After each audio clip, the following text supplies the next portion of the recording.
சமீபத்துல இவர் பாலிவுட் நடிகர்கள் பத்தியும் தெரியும், ஹாலிவுட் நடிகர்கள் பற்றியும், மற்றும் நம்ம கோலிவுட்ல ஃபார் எக்ஸாம்பிள் நயன்தாரா இந்த அவங்களோட கல்யாணத்தை பத்தி ஒரு நெட்ஃபிளிக்ஸ்ல ஒரு படம் விட்டுருந்தாங்க இல்லையா, அதை கூட விமர்சிச்சு இவங்க பேசுறாங்க. இவங்க மேல ரொம்ப நாளாவே என்ன கருத்து இருக்குன்னா, தேவையில்லாம நடிகைகளை மட்டுமே குறிவைத்து நிறைய வீடியோஸ் இவர் அப்லோட் பண்றாரோ, ஒரு லிமிட் மீறி பேசுறாரோ, பக்கத்துல இருந்து பார்த்த மாதிரி இவர் பேசுறாரு அப்படிங்கிற மாதிரி பல்வேறியான கருத்துக்கள் இவர் மேல வந்துகிட்டே தான் இருந்துச்சு. இப்போ கொஞ்ச நாளைக்கு முன்னாடி பிக் பாஸ் அப்படிங்கிற இந்த தனியார் நிகழ்ச்சி வச்சு கமெண்ட் போட்டிருக்கிறாரு.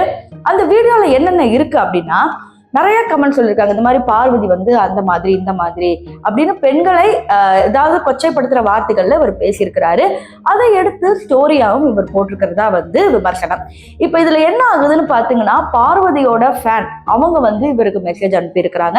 இந்த மாதிரி நீங்க எப்படி பேசுவீங்க, ஒரு பொண்ணை எப்படி ஆன் மீடியால நீங்க வந்து திட்டுவீங்க, இது தப்புன்னு உங்களுக்கு தெரியலையா அப்படிங்கிற மாதிரி சொல்லி இவங்களும் ஒரு கெட்ட வார்த்தையை பயன்படுத்தி திட்டிருக்கிறாங்க.